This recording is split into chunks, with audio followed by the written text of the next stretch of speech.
Assalamualaikum warahmatullahi wabarakatuh. Selamat berjumpa lagi di channel Sampurasun, yaitu channel dongeng ceramah dan sejarah.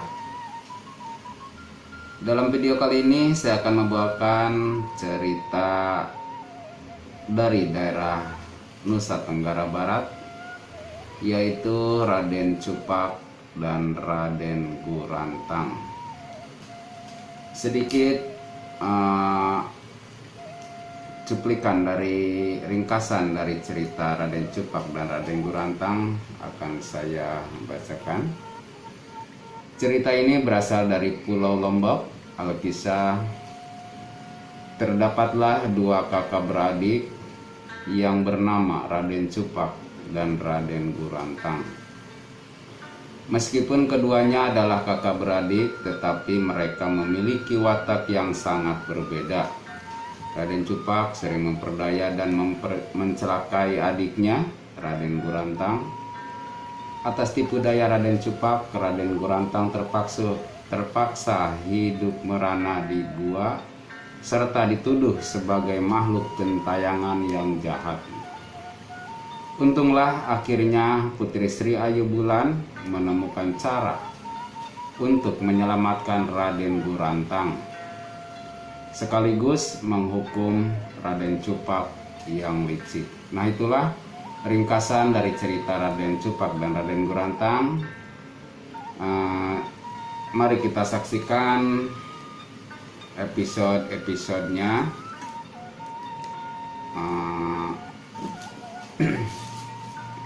Dan untuk saudara-saudaraku yang baru gabung di channel ini, jangan lupa like, komen, subscribe, dan nyalakan tombol loncengnya agar tidak ketinggalan cerita-cerita berikutnya. Terima kasih, selamat mendengarkan.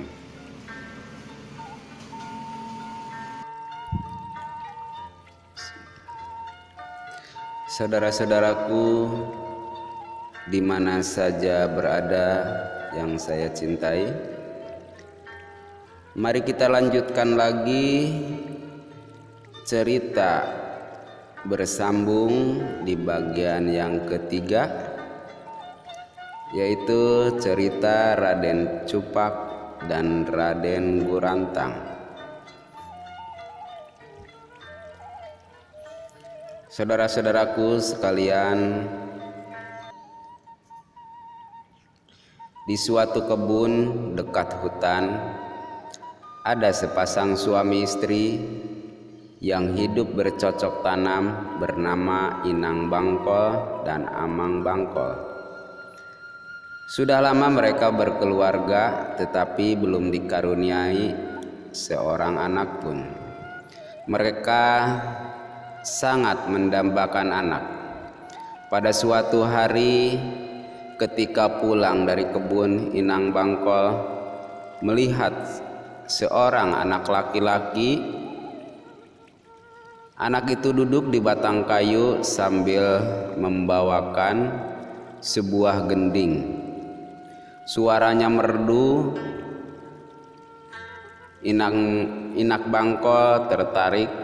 Pelan-pelan ia mendekat. Ia merasa heran. Di kebun itu ada seorang anak yang berparas tampan. Perempuan itu ragu-ragu mau menegur. Inang Bangkol tersenyum sendiri karena girangnya. Dalam hatinya timbul rasa kasihan. Mengapa anak tampan itu berada di dekat hutan sendirian? Inang Bangkol terus mendekat dan menyapa. "Nak, siapa namamu dan dari mana asalmu?" tanya Inang Bangkol. "Nama saya Raden Gurantang. Asal usul saya sendiri tidak tahu. Yang jelas saya mempunyai seorang kakak yang sekarang mengembara seperti saya juga." Inang Bangkol merasa senang melihat tutur bahasa dan sopan santun anak yang di depannya. Jadi kau tidak tahu orang tuamu? Tanya Inak Bangkol. Tidak Inak. Dan siapa nama Inak? Raden Kurantang balik bertanya. Oh, nama saya Inak Bangkol. Mengapa kau sampai di sini? Saya setiap hari mengembara kemana saja. Tahu-tahu sudah sampai di sini. Karena kebetulan saya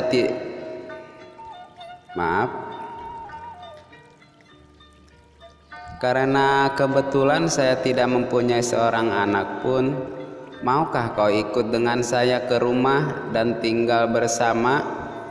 Suami saya tentu akan senang sekali. Kalau kiranya tidak merepotkan, saya bersedia. Sebelumnya saya mengucapkan terima kasih, Inak Bangkol.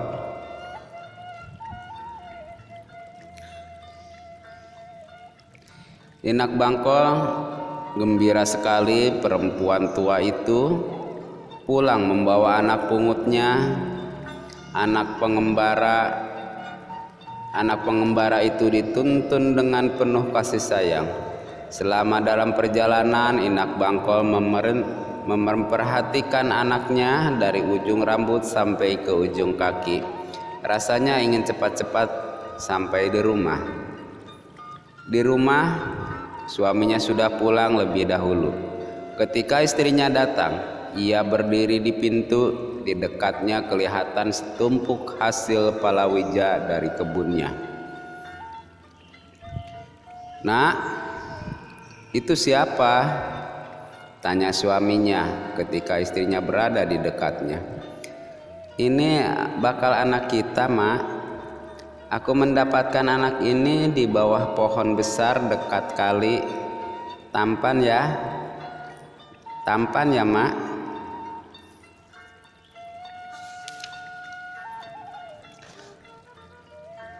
Sekarang kita mempunyai anak. Sudah lama kita merindukannya. Akhirnya terwujud juga, walaupun hanya anak pungut. Kau senang kan, Mak? Bagaimana bisa begini, Nak? Saya juga baru mendapat seorang anak laki-laki. Sekarang ada di dalam sedang makan. Amak Bangkol memberitahukan. Hah? Amak juga mendapat seorang anak?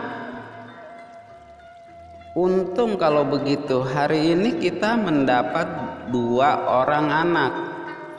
Tidak apalah, mempunyai 2 orang anak malah bisa membantu kita. Siapa namamu? Tanya Amak Bangkol kepada Raden Gurantang. Nama saya Raden Gurantang. Bagus. Kau mau tinggal di sini? Kalau sekiranya Amak tidak keberatan, saya mau. Baiklah di sini. Ayo masuk. Amak Bangkol mengerangkul Raden Gurantang. Kedua suami istri ini membawa Gurantang masuk ke rumah. Di dalam kelihatan seorang anak laki-laki sedang makan dengan lahapnya. Raden, ayo kenalkan. Dia calon saudaramu. Nanti kau berdua akan tinggal bersama di sini. Amak Bangkol memperkenalkan anak pungutnya dengan Raden Gurantang. Hah? Saya sudah mengenalnya. Dia kakak saya sendiri. Namanya Raden Cupak. Raden Gurantang agak terkejut ketika anak laki-laki yang diperkenalkan ternyata kakaknya sendiri.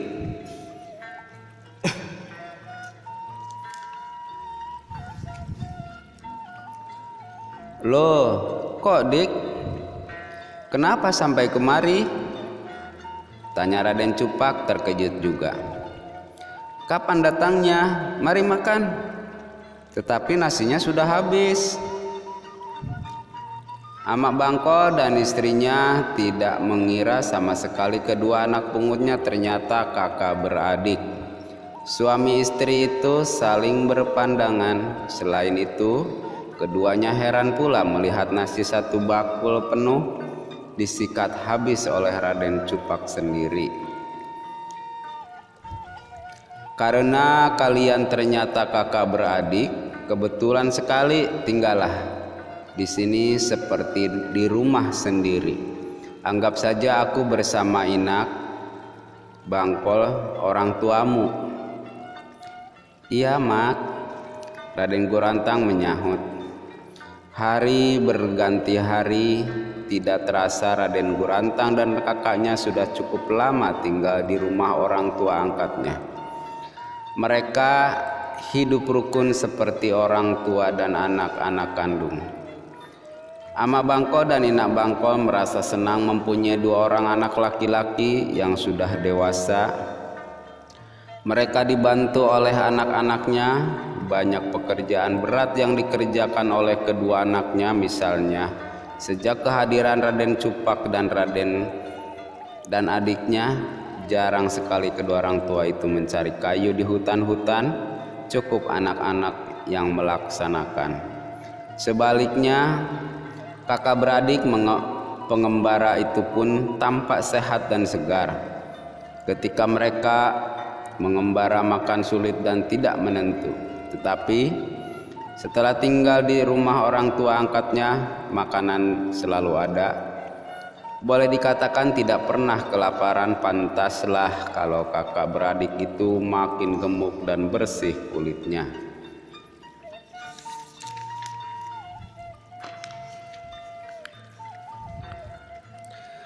Kiranya kerukunan itu tidak berlangsung lama, sering terjadi percekcokan. Biasanya Raden Cupaklah yang menjadi penyebab pertengkaran itu. Raden Cupak dan Raden Gurantang, kakak beradik yang mempunyai wajah dan perangai sangat berbeda. Cupak yang berwajah jelek, kelakuan dan budi pekertinya kasar dan suka memfitnah.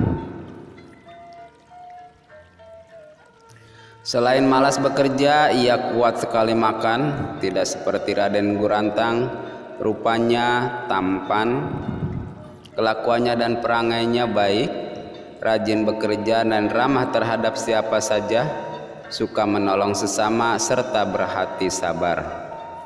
Sebagai seorang anak, Raden Cupak dan adiknya selalu membantu pekerjaan orang tua. Berladang, bercocok tanam, mencari kayu di hutan, mengambil air, dan pekerjaan lainnya.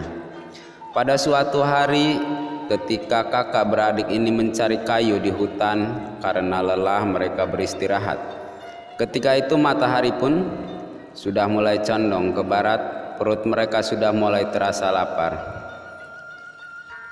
Dik, sebaiknya kau pergi mandi. Aku yang memberesi alat-alat dan kayu ini. Tidak usah, Kak.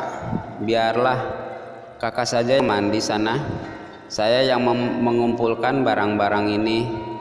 Raden Gurantang menolak. Jangan, kau kan capek. Kau saja yang mandi dahulu. Aku memberesi ini semua. Selesai meringkas kayu ini, aku menyusul. Kalau kau mandi akan terasa segar.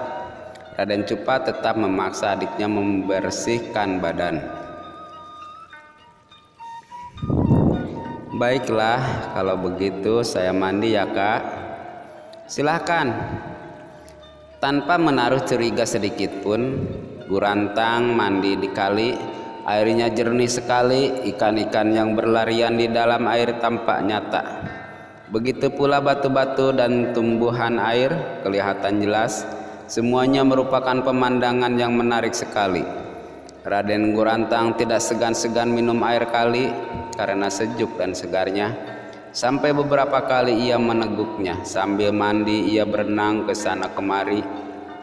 Apabila melihat ikan yang agak besar, ia mencoba menangkap. Kelihatannya jinak tetapi sulit ditangkap. bahkan seakan-akan menggoda orang yang mau menangkapnya.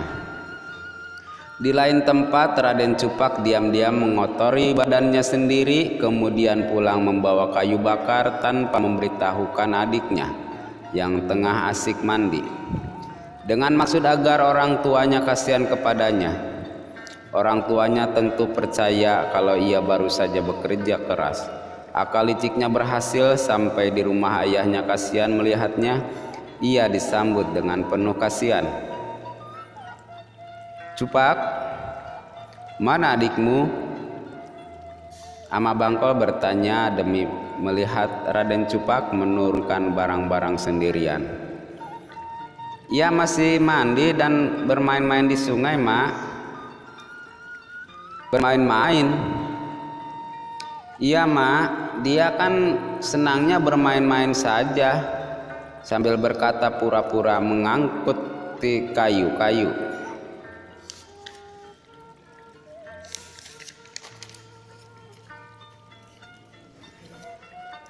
"Jadi dari pagi sampai sore kau sendiri yang bekerja?" "Siapa lagi? Enggan saya melihat menasihatinya. Selalu saja tidak diperhatikan. Nanti kalau saya memberitahukan kepada Amak, dianggap saya mengadu. Kalau disuruh makan, Burantang paling gesit." Kata-kata Raden Cupak yang bernada menghasut diterima begitu saja oleh Amak Bangkol. Orang tua itu sendiri memandang ke jalanan sambil bertolak pinggang. Wajahnya merah menahan marah. Ia menarik napas panjang. "Kurang ajar, benar adikmu. Biar saudaramu, kalau tidak dapat diatur akan saya beri pelajaran. Saya tidak suka mempunyai anak bermalas. Saya tidak suka mempunyai anak pemalas. Cupak, masuk ke dalam, makan dahulu." Tanpa cuci kaki dan tangan, langsung saja ia masuk ke rumah. Rasanya sudah tidak sabar lagi. Ia mengangguk kegirangan. Akal bulusnya berhasil. Selesai mandi, Burantang berdiri sebentar. Pandangannya menyusuri alam sekitarnya. Sepi, tidak ada orang. Kakaknya pun tidak ada juga. Ia mengerutkan dahinya sebelum meninggalkan tempat. Ia menarik napas panjang lalu menggeleng-gelengkan kepala. Ia pulang tanpa membawa apa-apa. Semuanya sudah dibawa oleh kakaknya. Sepanjang jalan pikirannya menerawang ke rumah. Ia sudah mempunyai perasaan yang kurang enak. Kakaknya yang pulang lebih dahulu tanpa memberitahu tentu mempunyai maksud tertentu, yang jelas maksud tidak baik. Dari jauh ia sudah merasa curiga melihat ayahnya berdiri di depan pintu. Gelagatnya orang tua itu akan marah.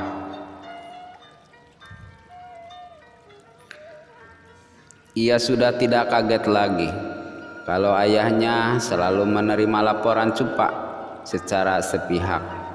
Ia sudah merasa kalau dianaktirikan. Setiap ada suatu perselisihan, selalu Cupak yang dibela. "Gurantang, kau dari mana?" tanya Amak Bangkol. "Dari sungai, mandi, Mak." "Bagus, kerjamu bermain-main saja. Kakakmu seharian bekerja, kamu enak-enak saja tidak membantu. Malahan mandi di sungai berjam-jam."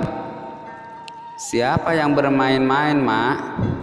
Dari pagi sampai sore justru sayalah yang bekerja mencari kayu, bercocok tanam dan mengambil air." "Jangan banyak bicara. Cepat." Orang tuanya memotong kalimat anaknya.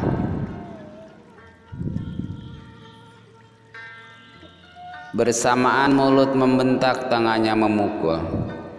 "Minggat kamu dari sini, pergi!" Raden Gurantang mundur beberapa langkah menghindari pukulan orang tuanya. Sebagai seorang anak yang baik, dia tidak mau membalas. Inak Bangkol yang sedang berada di dapur segera keluar ketika mendengar suaminya berteriak-teriak. Ia kaget melihat suaminya memukuli Gurantang. Ia gemetar melihat anaknya yang sangat disayangi dipukuli. "Ama, jangan dipukul Raden Gurantang. Jangan, Mak." "Kamu jangan ikut campur. Jangan ikut campur, diam kamu." "Kasihan kan, Mak." Suaminya tidak memperdulikan. Gurantang mundur terus, tetapi Amak Bangkol masih berusaha memukul lantaran tidak sampai hati Inak Bangkol merangkul Gurantang. "Jangan, Mak. Jangan disuruh pergi dia." Inak Bangkol memegang erat tangan anaknya. "Diam kamu. Kamu juga yang salah. Itu akibatnya kalau kau boleh selalu memanjakan anak. Anak pemalas, tidak perlu dikasihani, tahu?" Sebetulnya Amak Bangkol masih mau memukul, tetapi dihalangi terus oleh istrinya. Inak, biarlah saya pergi dari sini. Saya mohon maaf atas semua kesalahan saya, dan saya mengucapkan terima kasih atas budi baik Inak." Raden Gurantang minta izin meninggalkan rumah itu. Kau tidak bersalah, anakku," kata ibunya sambil menangis. "Jangan banyak bicara lagi, cepat kamu pergi dari sini." Amak Bangkol membentak lagi. Raden Gurantang meninggalkan tempat itu. Ia menoleh sekali lagi ke belakang, kemudian menghilang untuk tidak kembali lagi. Sebenarnya ia sangat kasihan terhadap ibunya. Ia merasa berhutang budi karena Inak Bangkol telah menolong beberapa waktu lamanya. Inak Bangkol menangis sejadi-jadinya ketika ditinggal oleh anak yang sangat disayanginya. Mendengar ada ribut-ribut, Cupak yang sedang makan berlari keluar. Ia menatap ke kedua orang tuanya. "Kemana di Gurantang, Nak?" Dia minggat," sahut ayahnya. "Minggat? Betul, Cupak. Adikmu telah pergi. Ia meninggalkan tempat ini karena diusir amakmu," jawab Inak Bangkol tersendat-sendat. Raden Cupak menatap kedua orang tua itu bergantian, lalu mendekati ayahnya. "Saya akan menyusul Gurantang, Mak." "Jangan, tak perlu. Biarkan saja ia pergi. Percuma mempunyai anak macam dia." "Sebentar saja, Mak," kata Cupak sambil berlari meninggalkan kedua orang tuanya. Suami istri itu merasa bingung dan saling berpandangan. Amak Bangkol hanya berteriak memanggil Raden Cupak. Yang dipanggil tidak menghiraukan sama sekali. Lari sangat cepat, dalam waktu sekejap telah hilang ditelan di balik pohon-pohonan di tikungan jalan. Lama Amak Bangkol berdiri di halaman rumah, pandangannya lurus ke depan mengharapkan Cupak kembali lagi, tetapi yang diharapkan tidak muncul sama sekali. "Amak, kemana kedua orang anak kita? Mengapa tadi kau usir? Apa salahnya Raden Gurantang? Kalau mereka tidak kembali, bagaimana, Mak?" Sudah, Nak. Jangan kau menangis. Kalau mereka merasa ingat kita, tentu akan kembali lagi." Raden Cupak yang mencari adiknya terus menyusuri jalan. Dalam perjalanan ia merasa bingung apakah ia kembali ke orang tuanya atau tidak. Rasa sesal timbul dalam hatinya. Kalau dia tidak berbuat jahat, tentu tidak terjadi apa yang dialami sekarang. Selama ikut orang tuanya, ia mengaku bahwa dia sendiri yang malas bekerja, maunya hanya makan saja. Lain hal dengan adiknya.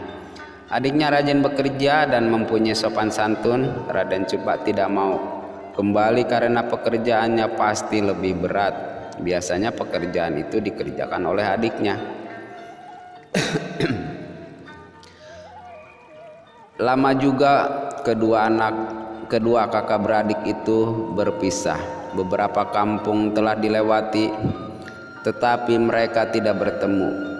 Bagi Raden Gurantang sebetulnya lebih baik mengembara seorang diri, tetapi bagi Raden Cupak lebih senang bersama-sama. Selain adiknya pandai, juga rajin. Tiba di suatu tempat, Raden Cupak mengamat-ngamati seseorang. Betapa ia gembiranya, orang yang diawasinya ternyata Raden Gurantang. Ia meloncat-loncat kegirangan seperti anak kecil. "Dik, adik Gurantang, dari mana saja kau selama ini? Lama saya mencarimu."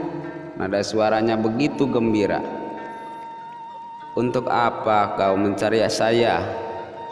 Kembali saja kepada amakmu.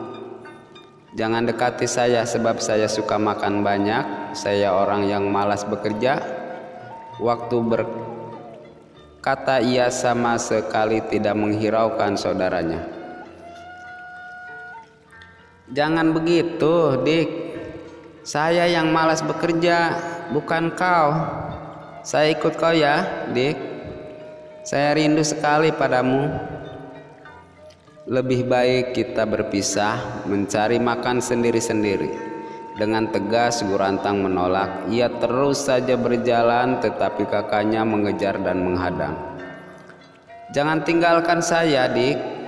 Tolong, Dik, saya ikut kau." "Jangan, saya orang pemalas. Saya tidak mau bersama dengan kau lagi." "Dik," Raden Cupak merayu adiknya, "maafkan Dik semua kesalahan saya. Saya tidak akan berbuat jahat lagi, percayalah."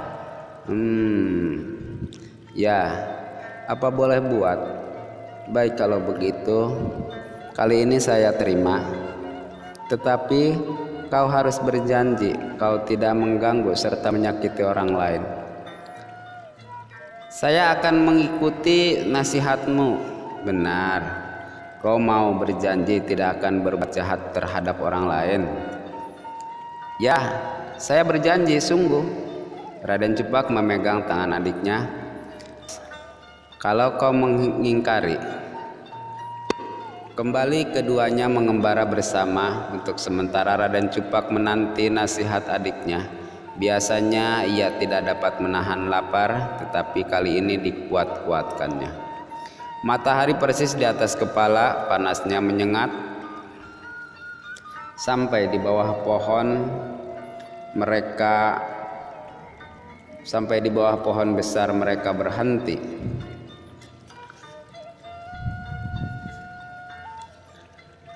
Raden Gurantang memulai istirahat lebih dahulu. Ia menyandarkan badannya di batang pohon itu. Pandangannya merayap ke daun-daun yang memayunginya. Angin bertiup perlahan. Silirnya angin dapat mengurangi rasa haus. Burung-burung kecil berloncatan dari dahan satu ke dahan yang lain. Ada yang mencari rumput-rumput kering untuk membuat sarang. Ada pula yang bercumbu rayu, lucu tampaknya. Raden Gurantang tersenyum kecil. Raden Cupak duduk di sebelahnya. Matanya juga mengadah ke atas, tetapi bukan untuk menikmati silirnya angin atau lucunya marga satwa, melainkan melihat kalau ada buah-buahan yang dapat dimakan. Sebentar-sebentar perutnya berbunyi minta diisi. Saudara-saudaraku yang berbahagia di mana saja berada, Nah, itulah cerita Raden Cupak dan Raden Gurantang yang sama-sama bertemu di sebuah keluarga yang merawat dia dan mengangkatnya dia sebagai anak angkat kedua-duanya. Terima kasih saudaraku, nanti kita lanjutkan lagi di cerita masih Raden Cupak dan Raden Gurantang.